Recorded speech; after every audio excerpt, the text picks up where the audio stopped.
So yesterday I got to see John Brooks. It was a hard day, just keeping it real and keeping it honest. It was a really hard day to see your child sick and just the pain that the whole family experiences. But it was good to see him.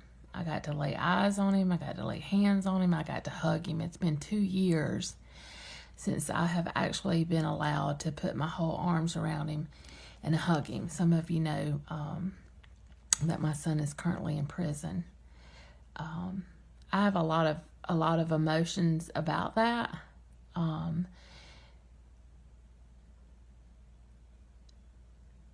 I've even had family members say, when I explain the situation, he's in a 6x6 cell for 23 hours a day with very little human contact. And I've had family members that have said, well, Heather, isn't he in trouble? Yes, he most certainly is in trouble. And I'm a lady of the law, so I'm not trying to make it that he doesn't have to serve time for the crime. But even still, justice requires so much more that's just an insane situation.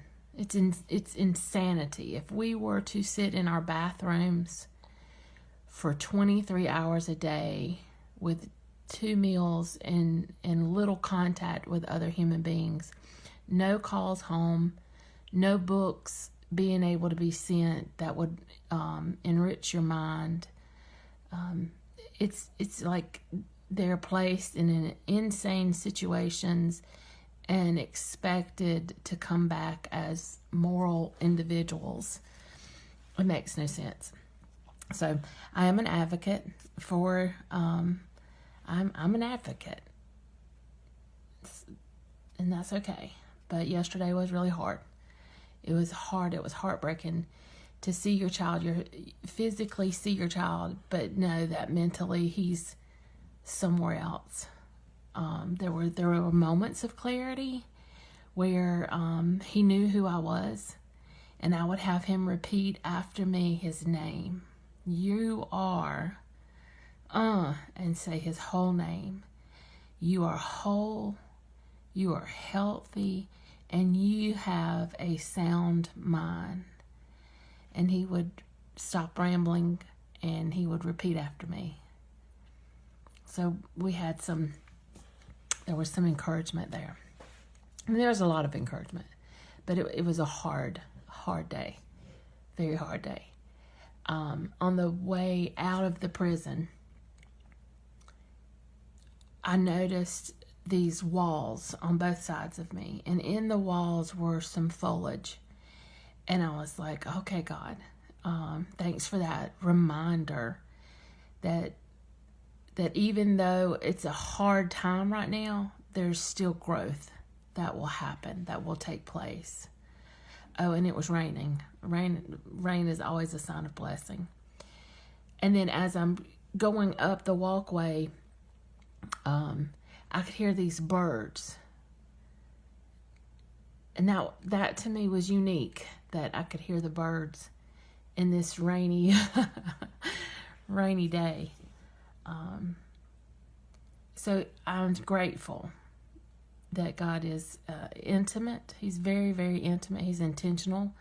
Those experiences, as soon as I left him completely heartbroken, God would immediately have me focus and pay attention to these signs that he had ready and available for me. After my daughter and I got in the car and we were just kind of resignating and thinking about the visit and just kind of regrouping, because it's really, really was hard. These are happy tears.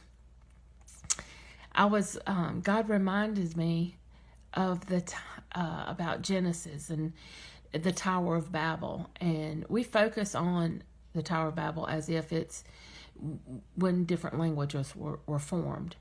But in the Word of God, it says that God spoke and he said, come here. He's talking to the host of heaven and he says, come here. He sees that these men are trying to build a tower to make a name for themselves. So he calls the host of heaven over. Come here. Come see what these people are doing. They speak one language and they are in unity. There is no telling what they'll be able to do. Just read it for yourself. It's Genesis chapter 11. Don't get caught up on the reason that there was different languages. Get caught up on what God had to say about man being in unity. And as soon as I spoke that, this big yellow transfer truck goes across an overpass. And those of you who know me know the significance of that yellow 18-wheeler. This morning, immediately, as soon as I woke up, I was feeling overwhelmed. It was just overwhelmed. And I had all these anxious thoughts, and one of them being, oh, well, Lord, what if it is your will that he's sick? And then it was just like, oh, my word. Oh, no. I will not have that be my thought. I know you to be a healer. I know you to be the King of the universe. Healing. You died for this too. I will not accept this sickness as something that you have designed for it to be forever. No. Sickness for temporary? Okay. Sickness forever? Oh no. That will not happen. But I had to have some real honest time with the Lord this morning. And I had to present to him my fears and my anxious thoughts and my worry and my concern and my heartbreak. And I really didn't even want to get up out of the bed. And through my window, I could vaguely see this little red dot. My car does this weird thing where if it's frosted over, the lights come on. And it was like, I don't want to get out of bed and I don't want to fool with that. But it was like, I never see it in my bedroom. And it was just like the Lord was like, you're going to get up. You're not, this is not defeatedness. This is not where you're going to stay. This is not where you're going to remain. There's life out there. And girl, I'm going to give you some life to share with people today, even in the sorrow of your heart. So I get up, my daughter actually comes in the house and we have prayer meeting together. And that's where there was just more a resolve. There was more of a resolve. It is not God's will that any should perish. It's not his will that anybody should be sick. When Christ walked this earth, he didn't go anywhere and leave a person sick. He didn't go anywhere and saw someone sick and didn't heal them. He didn't go anywhere with anybody had any kind of mental issues and left them in the chaos of their mental issues. He healed them. And he will restore my child as well. And I will hold the faith. I will keep my shield up and I will connect my shield with my daughter's shield. And there will be much prayer and jubilation over the healing and the restoration of my child. So we had us a good old prayer party this morning. There is nothing like praying with somebody that believes as fervently as you do in the almightiness of God. Then I open up my word. And here's what the devotional was given, what he gave me to read in my devotional this morning. How happy is anyone who fears Adonai, who greatly delights in his misvotes, his law. His descendants will be powerful on earth, a blessed generation of upright people. Wealth and riches are in his household. His righteousness stands forever. To the upright, he shines like a light in the dark, merciful, compassionate, and righteous.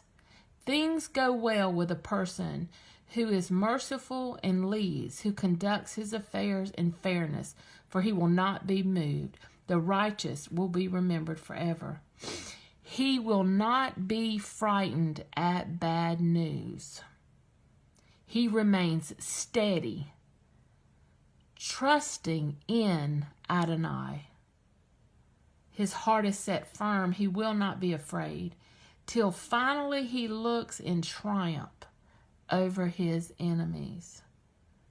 He disputes freely. He distributes freely. He gives to the poor. His righteousness stands forever. His power will increase honorably. The wicked will be angry when they see. They will gash their teeth and waste away. The desires of the wicked will come to nothing. That wicked enemy, it'll come to nothing. I'm standing. I'm trusting. I'm believing. And I am so grateful that I'm not alone.